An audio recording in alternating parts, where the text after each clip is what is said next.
You used to have to plan months in advance, wake up at dawn to grab fast passes, and fight your way through crowds just to ride Space Mountain. And now? People are walking straight onto rides. Sections of the park that were once packed wall to wall are looking oddly quiet. Something shifted, and it didn't happen overnight. Nobody wants to visit Disneyland anymore, and here's why. The price of magic has gotten completely out of hand. Let's start with the most obvious one, because it's impossible to talk about any of this without starting here. When Disneyland opened in July 1955, a ticket cost exactly $1. One.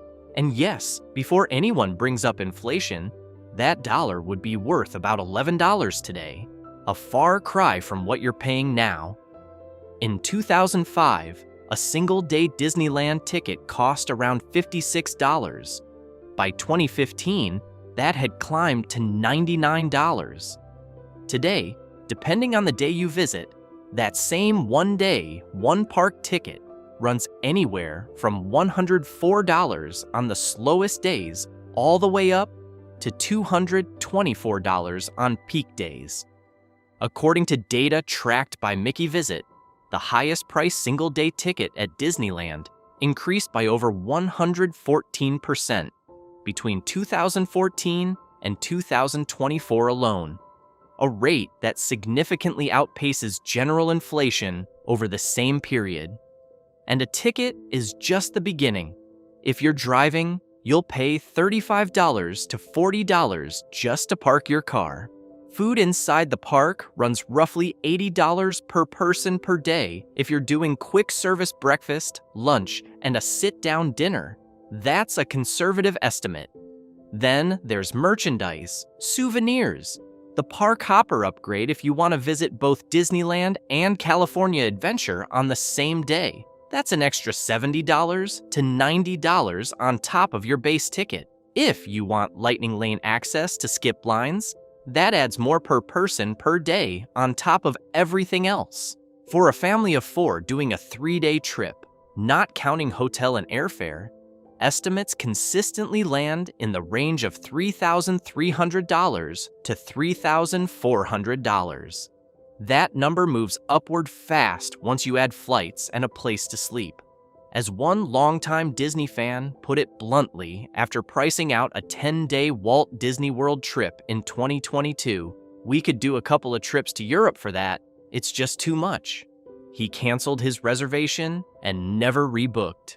For a generation of families who grew up going to Disneyland as a somewhat normal, if special, vacation, something you did every few years without requiring a second mortgage, the sticker shock has become genuinely disorienting.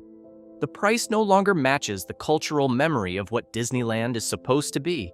It no longer feels like an accessible tradition. It feels like a luxury item. And a lot of people are starting to treat it accordingly. Disney's response to declining attendance has been, more or less, to raise prices. In October 2025, Disneyland pushed its ticket prices up again, the highest tier now reaching $224 per day, continuing an annual tradition that has held without exception for over a decade. The company simultaneously reported record profits, which tells you something important about how they're thinking about this. The structure of Disney's pricing has also grown significantly more complex. Where Disneyland used to charge one flat admission price for all guests, there are now 7 pricing tiers depending on expected park demand on any given day. In 2014, every single-day Disneyland ticket cost $96, full stop. By 2022, Disney had introduced a Tier 0 through Tier 6 system. Tier 0 days, the cheapest and slowest, represent less than 10% of days in the year. The majority of dates fall in the mid to high tiers. Getting to Disneyland on a genuinely affordable day requires either extremely careful timing or willingness to go in January on a Tuesday. For most families, that kind of logistical precision is not realistic. Annual passes, Once the tool that made Disneyland a regular habit for Southern California families have followed the same trajectory upward. The lowest tier Magic Key, called the Imagine Key, now costs $599 per year. In 2017, a comparable pass was $339. The highest tier Inspire Key, for the most unrestricted access, now runs $1,899 per year. That was $1,049 for the equivalent Signature Plus pass in 2017. For families who used to use annual passes to justify multiple shorter trips throughout the year, many of those calculations no longer work out in their favor. When Disney decided you should pay to skip the line, for 22 years, FastPass was one of the best things about visiting a Disney park. You walked up to a kiosk, grabbed a paper ticket with a return window stamped on it, and came back later to use a separate, faster queue. It was free.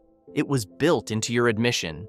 It was genuinely useful, especially for families with small children who couldn't stand in line for 90 minutes without someone losing their mind. It worked. Disney retired it in 2020, officially because of the pandemic and the need to manage crowds, unofficially because they had been building toward a paid replacement for years. The internal logic wasn't hard to follow.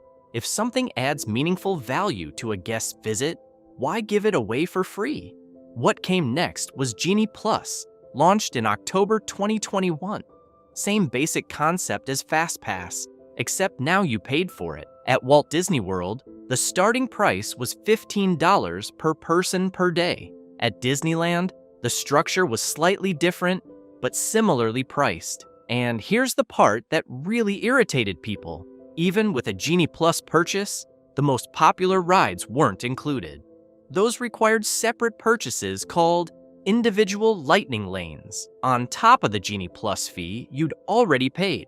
So you were paying once to enter the park, again for a line-skipping service, and potentially a third time for the specific rides everyone actually wanted to ride. A petition calling for the removal of then CEO Bob Chapek, citing the Genie Plus system among its complaints, attracted more than 100,000 signatures within weeks of the service launching. That is a remarkable level of organized frustration over a theme park app. Genie Plus was eventually rebranded as Lightning Lane MultiPass in July 2024, a complete overhaul at Walt Disney World, mostly a name change at Disneyland. With some structural improvements, including the ability to pre-book attractions before you arrive, Disney described the changes as a response to guest feedback. The core issue remained. What was once free now costs money, and without paying for it, you stand in standby while everyone who paid moves past you. There is now also a Lightning Lane Premier Pass, introduced at Disneyland in October of 2024, which gives unlimited skip-the-line access for everything in the park. No return times, no managing an app every 40 minutes, just walk up and go. At Disneyland, that runs between $300 and $400 per person per day. For a family of 4, that's up to $1,600 just for the privilege of not waiting in standby lines on a single visit. It is, genuinely, an extraordinary number. The thing that still bothers many longtime visitors isn't even purely the money, it's what the shift signals about how Disney views the guest relationship. FastPass was free because the experience was meant to be accessible to everyone who bought a ticket. The paid Lightning Lane system operates on a different premise, that the experience is layered, and the better version of it costs more. That's a philosophical change, and people noticed it clearly. The creative pipeline slowed down. There's a version of the Disneyland visit that made saving up for it feel worthwhile. New rides, new lands, things you genuinely couldn't see anywhere else in the world. That version still exists in pieces, but it's become much harder to find year over year. Star Wars: Galaxy's Edge opened at Disneyland in May 2019 and was supposed to be the most ambitious theme park land Disney had ever built, and in many ways, it was. The physical detail was extraordinary. The scale was unprecedented for the Anaheim park, but the land launched without its signature attraction.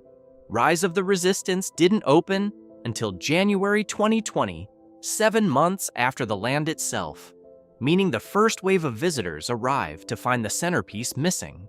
The land was also rooted entirely in the sequel Star Wars trilogy, the most divisive chapter of the franchise's history, which immediately alienated a significant part of the audience it was designed to attract.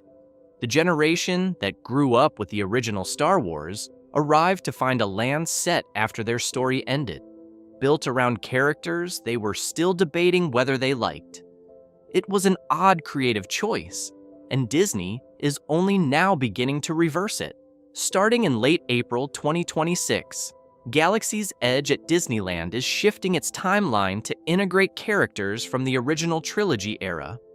Avengers Campus opened in California Adventure in June 2021 to a better reception and genuinely delivers on its concept.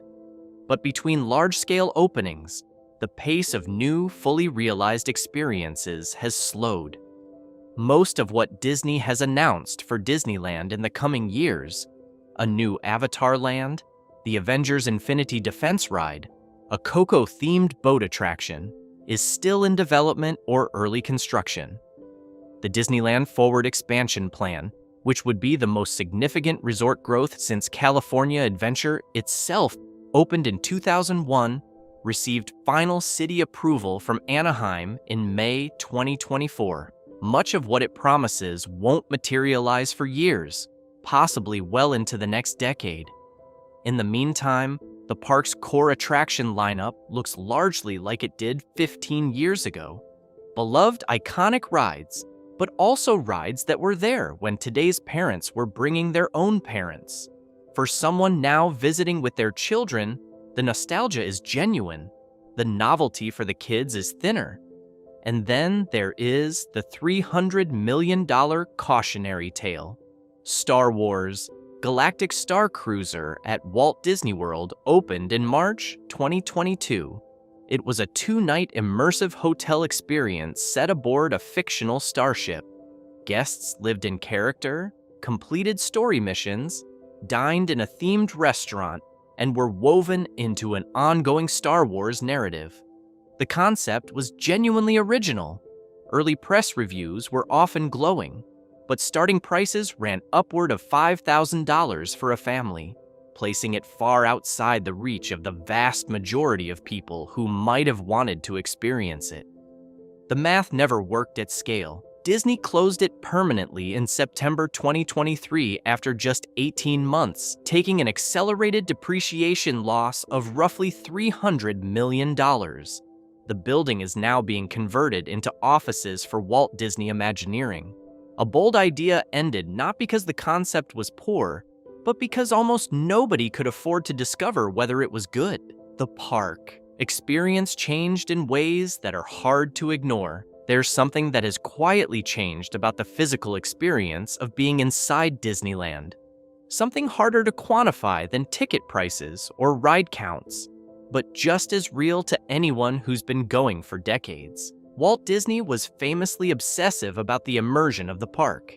He reportedly walked it constantly in its early years, making notes, correcting things that felt off, insisting that the illusion hold together from every angle.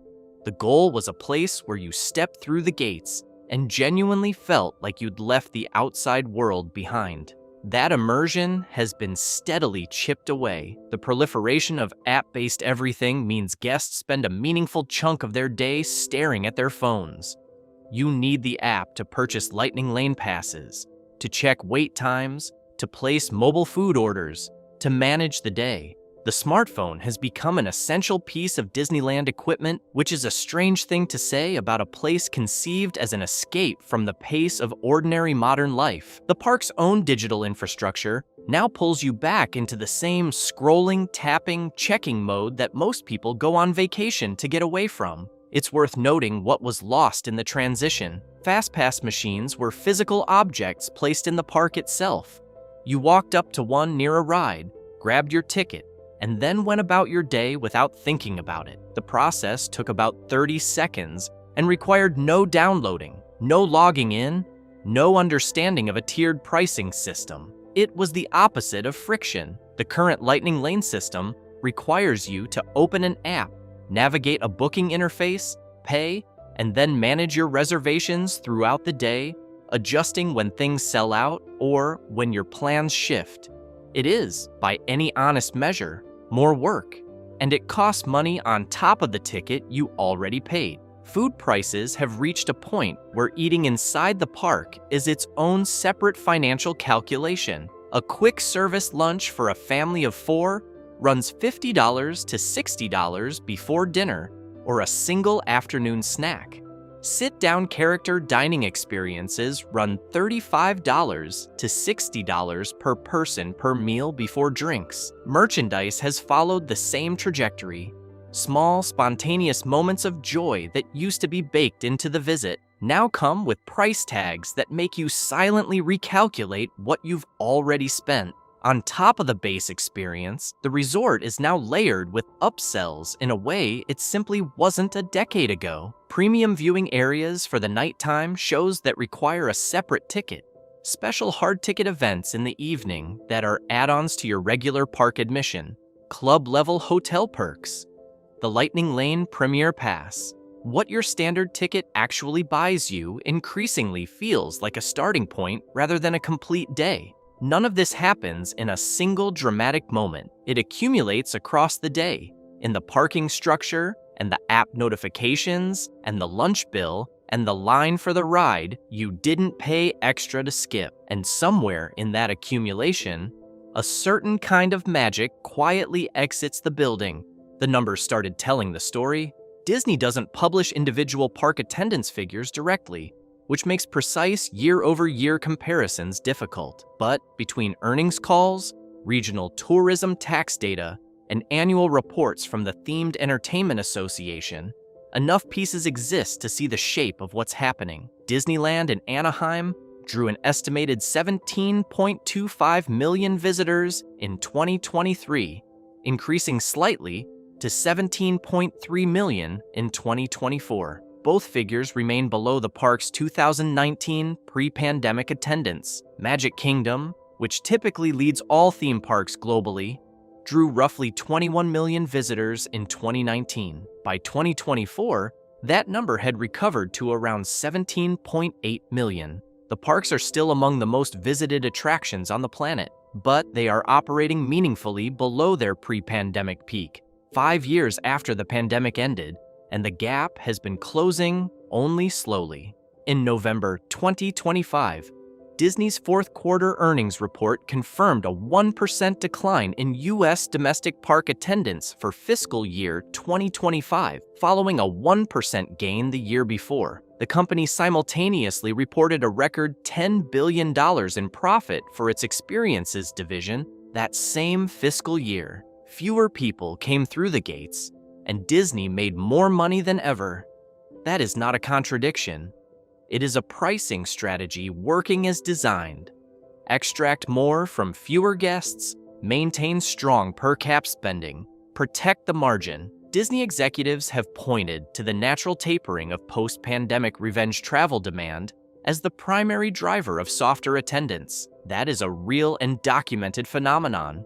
The surge of pent-up visitors who flooded the parks in 2021 and 2022 was always going to normalize, but that explanation covers only part of the story. In summer 2023, social media accounts dedicated to Disney parks began documenting strikingly empty walkways during what should have been peak season. One Reddit user described sections of the park in May of that year as barren. Photos circulated of a nearly empty Main Street, USA. Wait times during the 4th of July weekend of 2023 were shorter than most regular park visitors could remember seeing in years. That kind of word-of-mouth travels, and it travels quickly, and it does not travel in the direction Disney's marketing teams would choose. Orange County, Florida, where Walt Disney World is located, publicly tracks tourism tax revenue, which gives independent insight into park traffic without relying on Disney's own reporting. Data through November and 2023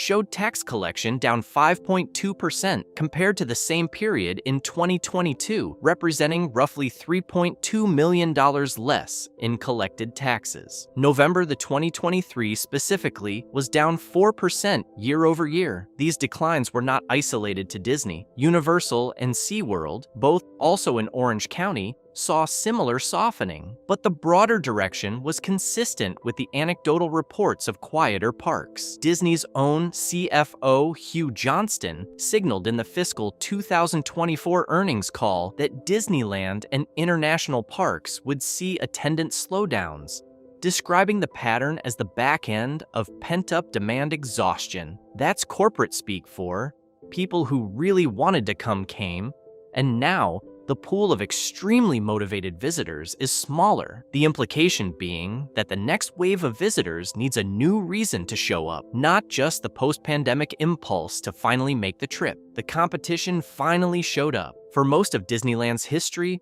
there wasn't a direct competitor operating at the same level. Universal Studios existed. Six Flags and Knott's Berry Farm were nearby, but none of them were playing the same game. The storytelling, the scale, the level of creative and physical investment. Disney could raise prices, occasionally disappoint its audience, and still be the default answer for families planning a theme park vacation. There was nowhere else that could genuinely replace it. That is no longer entirely true. Universal's Epic Universe opened at Universal Orlando in 2025, adding a fifth full theme park to the resort. The scope of the expansion is genuinely significant. New large-scale themed lands, new major attractions, a level of investment that signals Universal is done being the runner-up in this space. Disney World is no longer the automatic default for a Florida vacation built around theme parks. For the first time in a very long time, Disney has a true large-scale competitor in the same market, competing for the same family vacation budget. In Southern California,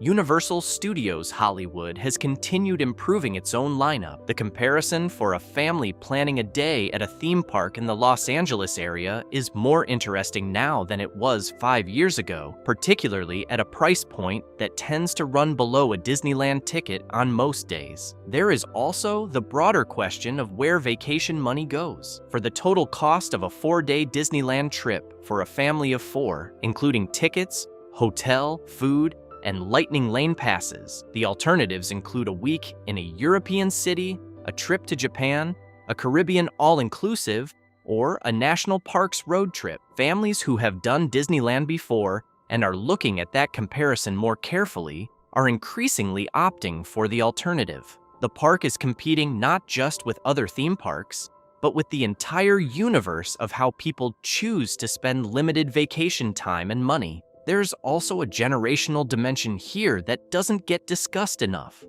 The 35 and older visitor, who represents a significant portion of Disney's core audience, remembers Disneyland from childhood as a place that felt accessible, not cheap but achievable, a special trip, not an unattainable one. That memory is part of what brings them back as adults, often with their own children in tow, wanting to recreate the experience. But the current version of that trip costs 3 to 4 times what it cost in their childhood in real terms. The emotional pull is still there. The financial reality sits alongside it and makes the whole thing a harder sell than it used to be. Universal has been smart about watching this dynamic. Epic Universe's opening represents a significant escalation in Universal's ambition, and the early visitor response in 2025 has been strong. Disney is no longer the only company capable of building something genuinely transformative in this space. What Disney is betting on?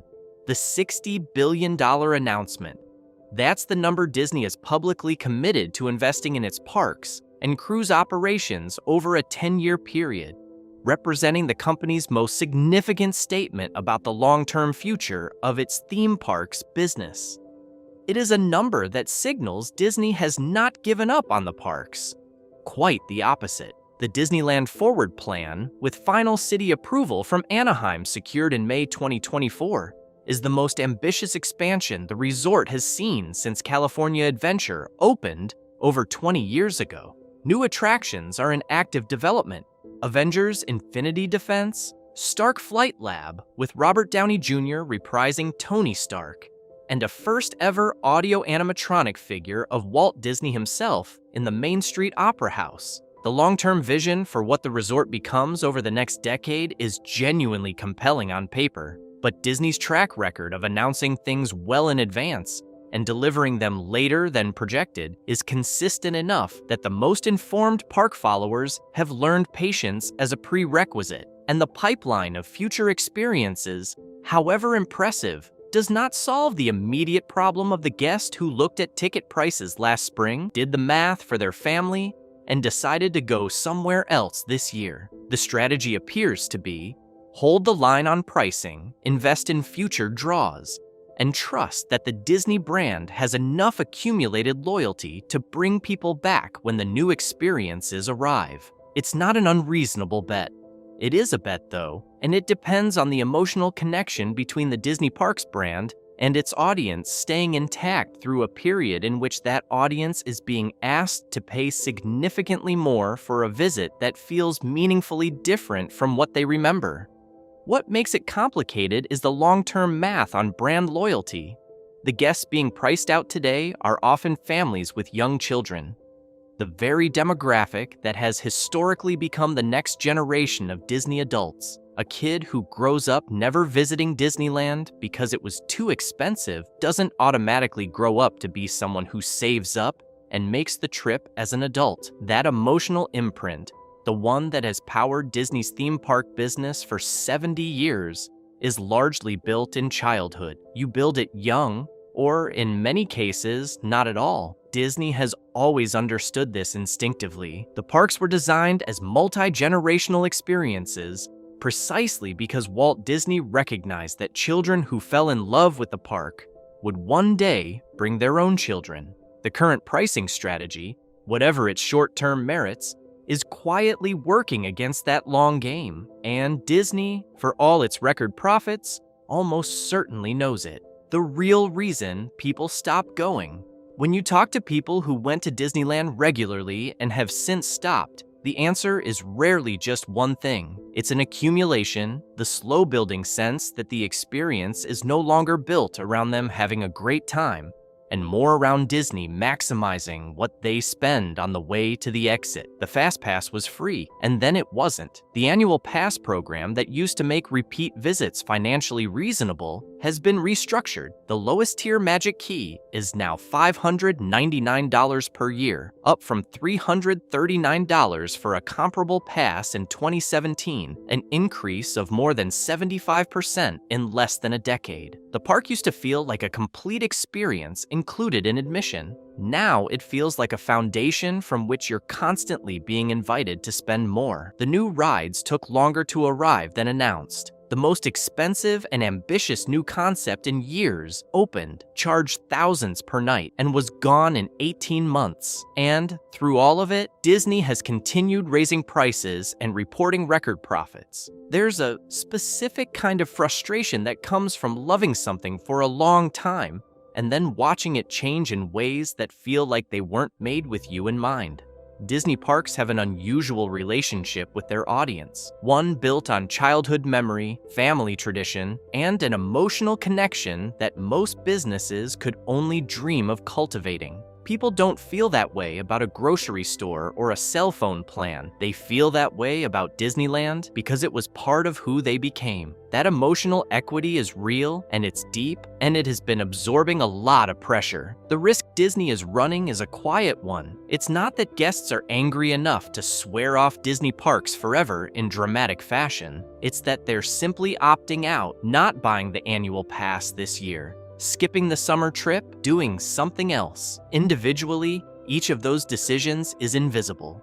Collectively, they show up in an attendance report, and the attendance reports for the last few years have been making noise in exactly that way. None of these things individually kills the relationship. The parks are still extraordinary physical spaces.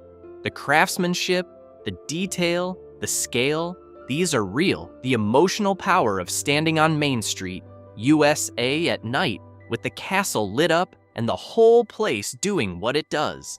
That is still genuine, and it hasn't gone anywhere. But you can only ask people to overlook so much before they start running the math with a different kind of calculator, the one where they figure out how many other things they could do with the same money, whether the kids will actually remember the trip, whether it's really still worth it at this price point. A growing number of people have started coming up with different answers than they used to. Nobody wants to visit Disneyland anymore, not all of them.